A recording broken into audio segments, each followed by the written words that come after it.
When President Ibrahim Traoré walked into the IMF summit, no one expected what was about to happen, but within minutes, the entire room fell silent. With unwavering conviction, Traoré delivered a message that shattered diplomatic norms and exposed deep cracks in the West's economic agenda for Africa. This was more than a speech, it was a declaration of sovereignty.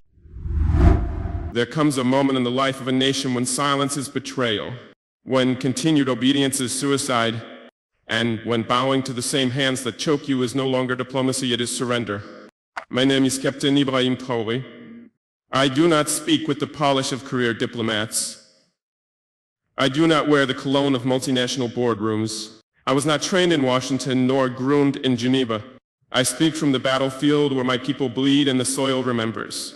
I speak for a nation that has long been treated like a debtor's prison. And today I speak directly to the International Monetary Fund, not with trembling hands, but with a voice rooted in centuries of African pain and now African awakening. For too long, the IMF has posed as a benevolent doctor prescribing economic treatment to sick nations. But what we've learned, what we've suffered, is that your medicine often kills the patient. Your loans arrive with smiles, but they are poisoned arrows wrapped in contracts. You speak of stabilization, but you deliver strangulation. You speak of reform, but what you really mean is obedience to models built in foreign labs never meant for African soil. But we are not your laboratory. We are not your experiments. We are not pawns in your economic chess game. Burkina Faso and the whole of Africa is waking up. And when we wake, we do not ask for permission to breathe. You see, I come not to beg for cancellation. I come not to plead for relief. I come to tell you what no African leader has dared say loudly enough. We no longer accept economic policies that reduce our people to beggars. While our gold lines the vaults of the West, we no longer dance to the rhythm of conditionalities that gut our public services, cripple our farmers, and force our youth into exile. We no longer accept being told that good governance means handing over our national wealth to foreign firms with smiling consultants. So today we begin a new conversation, not one between debtor and lender, but one between equals. Between nations, between truth and falsehood. And this is not a press release, this is a reckoning, and it begins now. One, the chains of debt, a modern form of slavery. Let us speak plainly without euphemism, without the polite lies of diplomacy. Debt, the kind you offer Africa, is not a tool of development.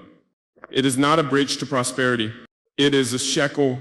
It is modern slavery, dressed in suits and spreadsheets. You call it structural adjustment. We call it structural punishment. You label it financial discipline. We experience it as generational despair. You offer it as partnership. But when one partner profits while the other bleeds, it is not partnership, it is plunder. Let me ask you, how can a nation rich in gold, uranium, cobalt, and fertile land be poor? Let me tell you what this debt looks like in real life, not on your PowerPoint slides, but on our streets. It looks like children studying by candlelight, because the national power grid was privatized and sold to foreign investors who charge prices our people cannot pay. It looks like hospitals with broken beds, no antibiotics, and mothers dying in childbirth because your conditions demanded we slash public spending to qualify for your help.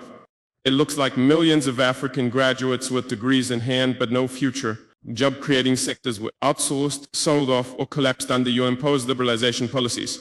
And worst of all, it looks like dignity broken. You see, the repayment plans you create are not economic formulas. They are death sentences.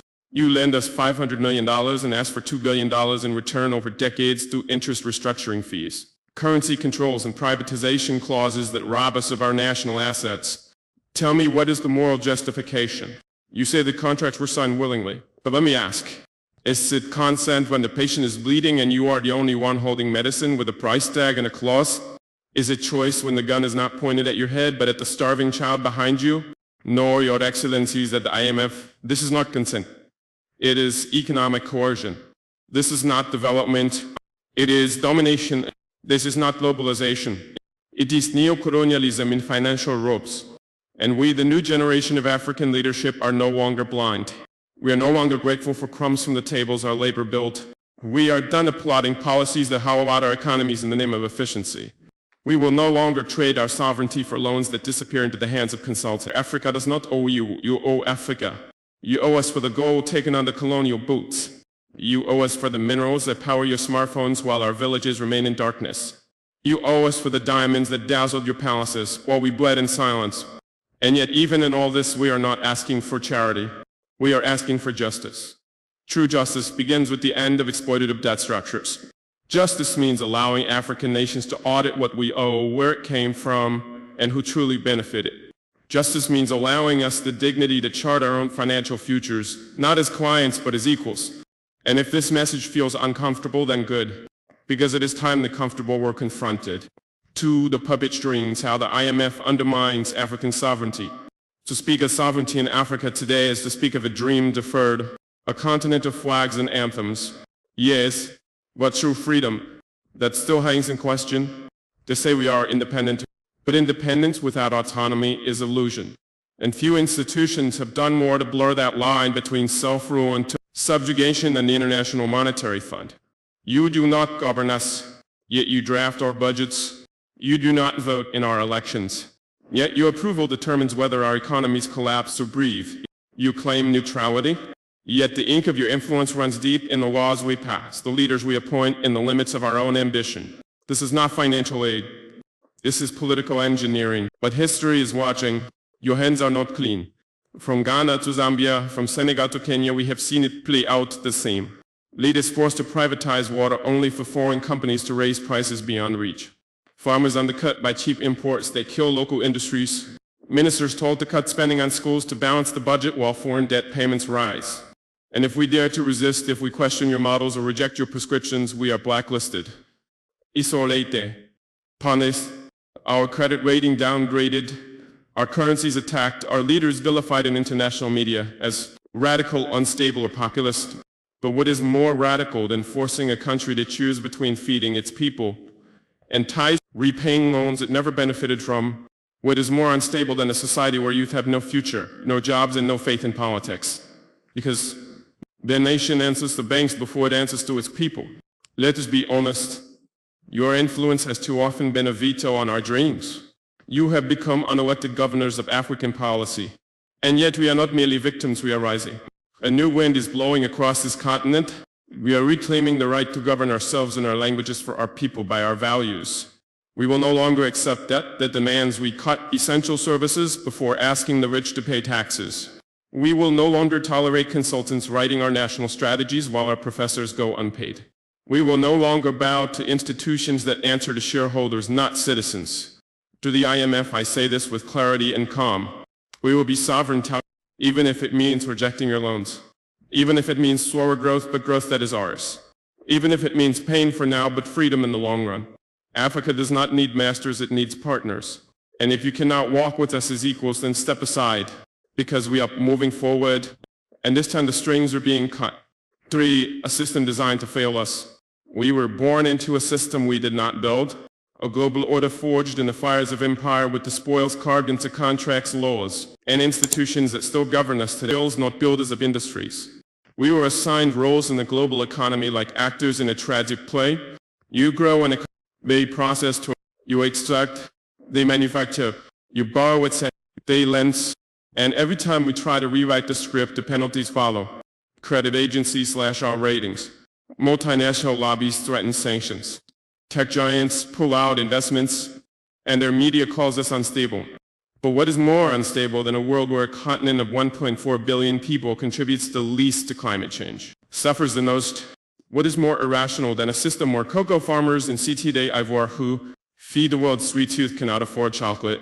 What is more unjust than countries who were once colonizers now lecturing us about governance, while sheltering the stolen wealth of African elites in their banks? And yet they call this order a meritocracy. They say work harder. They say be more transparent. They say attract investment. But what they don't say is this. Scoreboard was rigged from the beginning. The rules were never neutral. And the referees, the WTO, the World Bank, the IMF, serve the same teams who have always won. Let me give you an example. When we attempt to support local farmers with subsidies, we are told this distorts the market. Yet the US and Europe spend hundreds of billions on their own farmers every year and call it protection. When we try to build state industries to create jobs, we are told this is inefficient. Yet their richest corporations were born from state-funded innovation from NASA, from war, contracts, from public research. When we push back on exploitative mining contracts, they say we are hostile to business. But isn't it more hostile to extract $100 worth of resources and leave behind $3 worth of schools? Africa is not asking for pity. We are demanding fairness, not charity, justice, not handouts, equal footing. We are the youngest continent on Earth. The system is, and if it will not change willingly, then we, the children of Sankara, Nkrumah, Lumumba, Anbiko was ended ourselves. Because we did not come this far just to survive. We came to thrive. And we will no longer wait for permission to do so. Or a new past sovereignty through self-reliance. Now that we have named the injustice, let us speak of rebirth. Africa does not need to beg for inclusion. Africa does not need another savior, another lecture, another conditional loan. What we need is a new path, one carved by our own hands, guided by our own vision and rooted in our own values. Self-reliance is not isolation. It is not arrogance. It is the reclamation of dignity, of choosing to stand on our own feet even when the ground beneath us trembles. Let me be clear. We are not rejecting partnership, but we are redefining its terms. For too long, partnership has meant dependence. It has meant waiting for approvals, for grants, for loans, while our people starve and our youth flee across the seas. This is not partnership, this is bondage with a friendly smile. So we must build differently. And it starts with 5 principles. 1, feed ourselves first. No nation is truly sovereign if it cannot feed its people. How can we speak of independence when a drought in another land dictates the price of bread in ours? We must invest in agriculture, not as a tool of survival, but as a pillar of power. From seed sovereignty to irrigation, from cooperative farming to agro-processing, Africa must rise from subsistence to abundance. Let every village become a fortress of food security. Let every farmer become a nation builder. To educate to liberate. The most dangerous weapon colonialism left behind was not the gun. It was the syllabus. A curriculum that teaches us about foreign kings but not our own heroes. That praises foreign philosophers but ignores African science, innovation, and wisdom. We must rewrite education to raise children who know their worth. We are daring to dream anew. Self-reliance means we may stumble. It means we will make mistakes. But those mistakes will be ours, and in them we will learn to rise. There is no savior coming. The savior is already here in our hands. Our hearts are unity. Let us stop waiting. Let us stop blaming. Let us begin. Not tomorrow. Not after the next summit. Now, Africa will not rise through speeches alone. It will rise through soil-stained hands, ink-stained books, and steel-stained factories. Let us take back what was always ours, not through war, but through will, not through hate, but through healing, not through begging, but through building. This is the dawn of self-reliance, and we will never go back to the chains. 5. The people's mandate. You are not powerless. To my beloved people, young and old, urban and rural, educated and unschooled, you are not powerless. You have been made to believe that power belongs only to men in suits behind microphones. That the future is dictated by those who sit in tall buildings far away. That decisions about your life are made in echo chambers with no windows to your suffering. But let me speak plainly. Real power does not start at the top. It starts at the bottom. It starts with you, the farmer who rises before dawn, the mother who feeds her children before herself, the young man who refuses to steal even when he is hungry. Your weapon is your mind. Your shield is your history. Your compass is your conscience. And your mission on to reclaim, rebuild, and restore the African soul. A new covenant with the people. From this day forward, let no leader speak in the name of Africa if he bows to foreign masters. Let no contract be signed that sells the future for a foreign loan. Let no flag wave in celebration if the people beneath it are starving. We declare a new covenant between the land and the people.